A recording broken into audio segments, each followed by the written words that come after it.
She left secret notes inside the books for a student who never returned them. But when he disappeared, and an official car pulled up to the school 2 months later, no one was prepared for what that letter would reveal. She was the librarian of an old public school long forgotten by time. Her eyes carried the gentleness of someone who had lost a lot, but still believed in people. Evelyn had been working there for over 20 years, and every shelf, every book, every child turning a page with curious eyes, they were all living pieces of hope to her.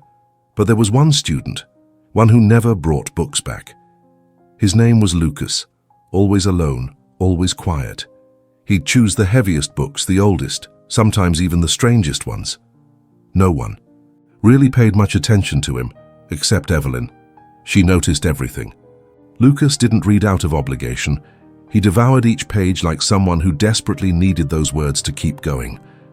By the school rules, Evelyn should have reported him. She could have denied him access to the library. But she knew what it felt like to be invisible, so instead of punishing him, she started hiding little handwritten notes inside the books, messages like, "I know you like the heavy stories. Me too. Stay strong, kid. Words can save. And you're already doing the hardest part, holding on." Lucas never replied, but he kept coming back. And Evelyn kept writing, until one day, he vanished. Lucas wasn't like the other kids. He avoided recess, rarely spoke, and though his clothes were always clean, they were clearly second-hand, so a size too big. He arrived early before the bell and went straight to the library. He'd pick a book, never the popular ones, sad novels, forgotten biographies, dusty classics. That's what drew him in. From her quiet desk, Evelyn observed, the way he hugged the book to his chest like a lifeline, and most importantly, he never brought them back. Teachers started complaining in the staff room. "Mrs. Evelyn needs to manage those loans better. That boy never returns anything, it's out of control." But Evelyn would simply smile and say, with a calm that puzzled everyone, "Some readers don't steal books. They rescue them from their own lives." At first her notes were discreet. Then they became part of a ritual, tucked between folded pages, behind covers, hidden in the thickest chapters.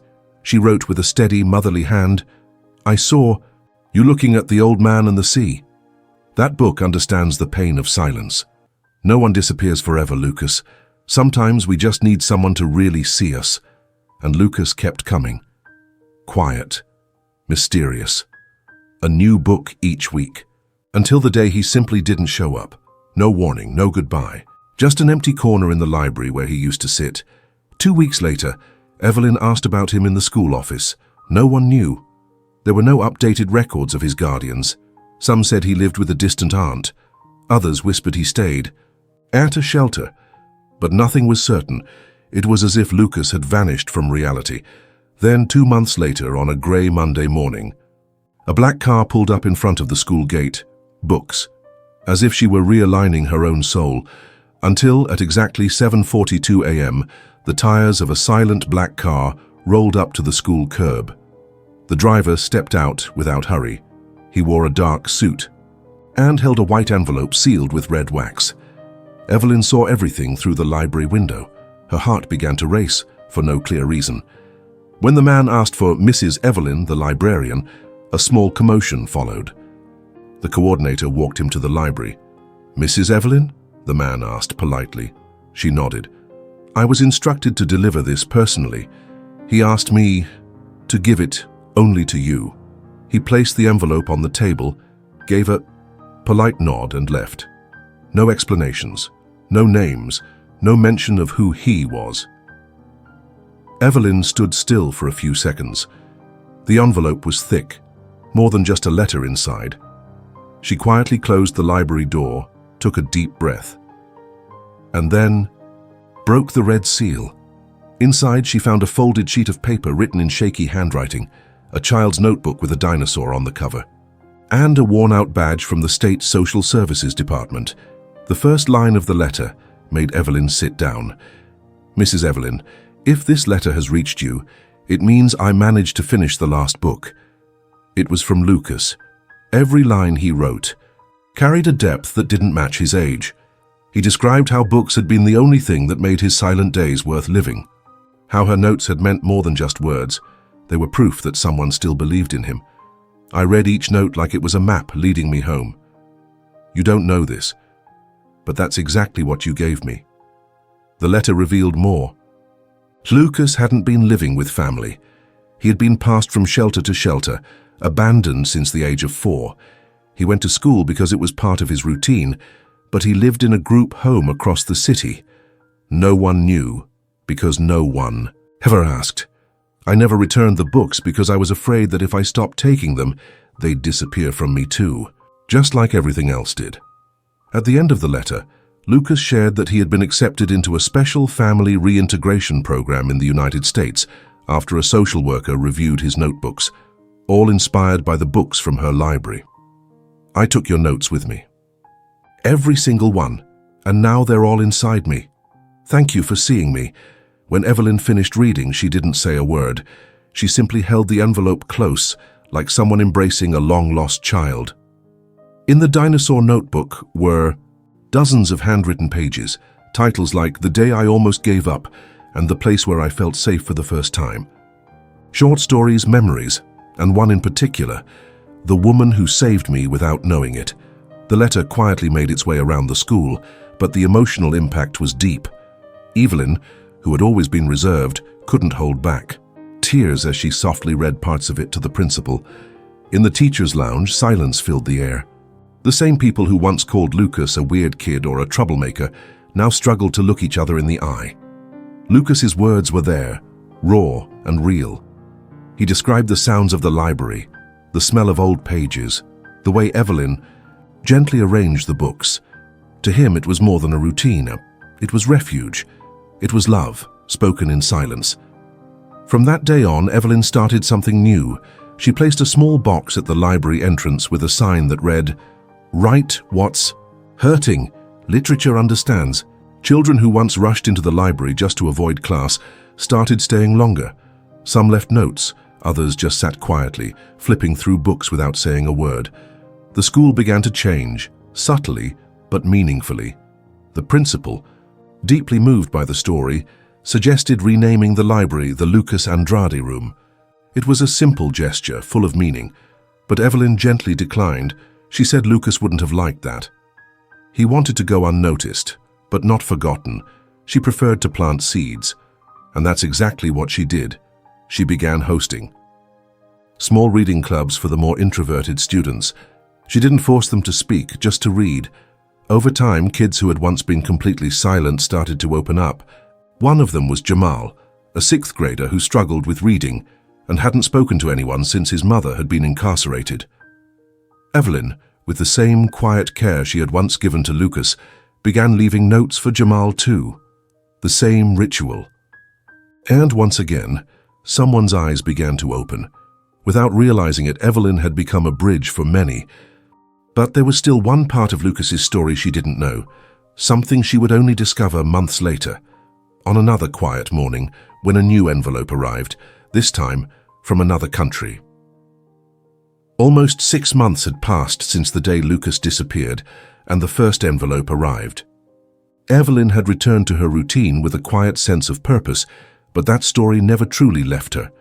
Every time she arranged the shelves, her eyes would, involuntarily, search for the silhouette of a boy who would never appear again.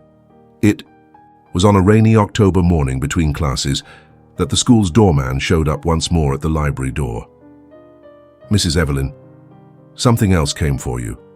She took the envelope with a mix of anticipation and hesitation, like someone holding a memory that was still tender. In the top corner, an American stamp. The sender, the Foster and Hope Foundation, New York. This time, the envelope didn't just contain a letter, but also a photograph and an official certificate.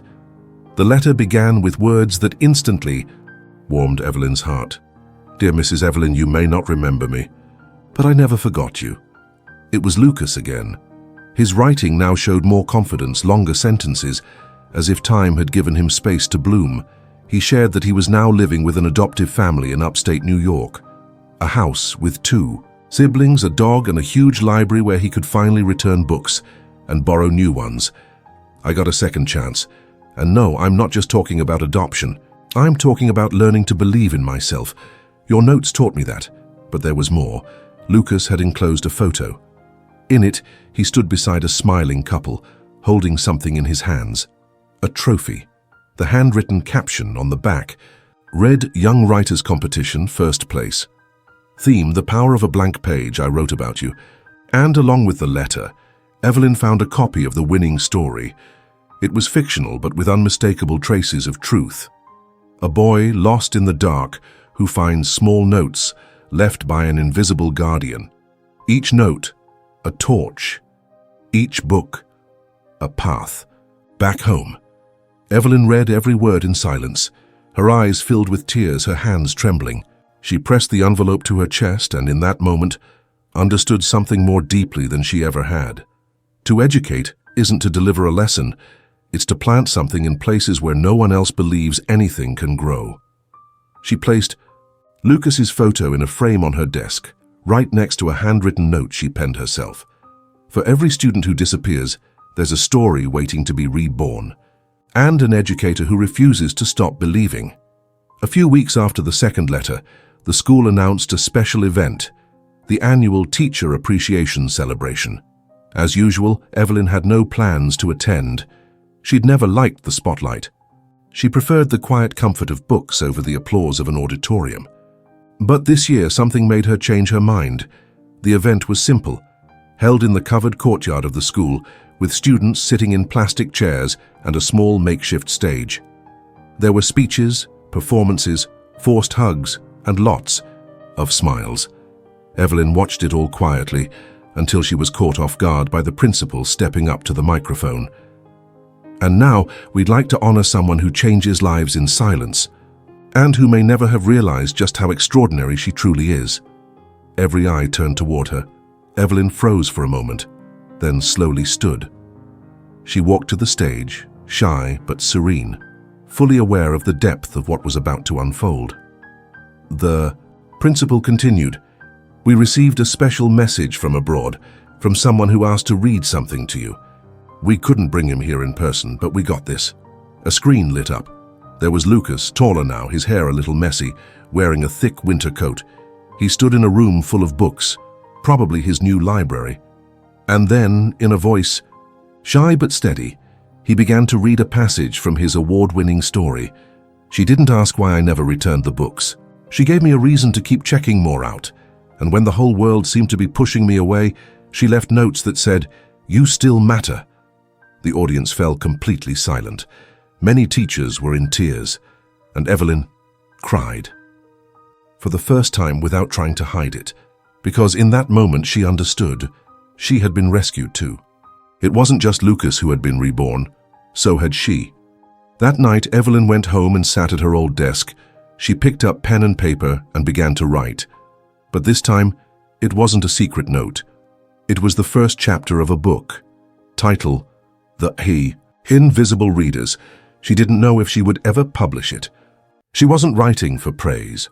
She was writing because in that moment she too had become a student of everything she had lived. Months had passed since that ceremony. Life at the school moved on, the way it always does. New students arrived, others graduated. Some left without a trace, others left behind wounds. Evelyn remained at her post, a steady, loving presence. But something inside her had changed forever. Now the notes she left behind weren't just for quiet students like Lucas.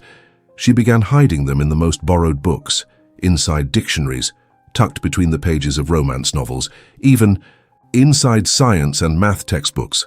Simple words, but full of soul. Your worth doesn't depend on being seen. Everything passes, even what feels endless. Keep going. You're here, and that's already a lot. One day, on a cloudy afternoon, Evelyn received another unexpected visit. It was Jamal, the boy who rarely spoke, who avoided eye contact. He entered the library without a book in his hands, just a folded piece of paper. He walked over to her desk, placed the note on the table and said, "I wanted to leave this for you." And then he walked away without waiting for a reply. Evelyn unfolded the paper and slowly read the words, written with effort, some letters crooked, others scratched out. But all of them carried the same raw honesty. Thank you for not giving up on me. In that moment, with her heart at peace and her eyes filled with tears, Evelyn realized she no longer needed to wait for another Lucas, because every day, in her own quiet way, she was rediscovering pieces of him, in every student who for the first time felt truly seen. That same week, she wrote her final note. She didn't hide it in a book. She didn't write it for anyone in particular. She pinned it to the wall at the entrance of the library, so everyone could read it as they passed. You don't need to understand everything right now, but never, ever believe you're alone. Here, you will always have a place. It was her silent goodbye. Evelyn was ready to retire at the end of that year, but her legacy would never leave the shelves. Years later, in a small-town school, a new teacher opened a tiny library. Above the very first bookshelf, there was a small framed quote. She left notes inside books, and without knowing it, she saved entire worlds. It was the opening line from The Invisible Readers by Evelyn Harper, now read in schools, shelters, and book clubs across the country. And with every reader moved by her words, a new story begins to unfold. Some stories aren't meant to be applauded, they're meant to heal. Evelyn didn't change the world with speeches or grand gestures.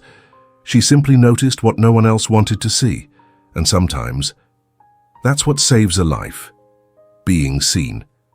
How many Lucases pass by us every day? How many Evelyns are out there quietly holding the world together in pieces? If this story touched you, share it. Someone out there might need this exact note right now, because in the end, we are all invisible readers, searching for a page where we finally feel understood.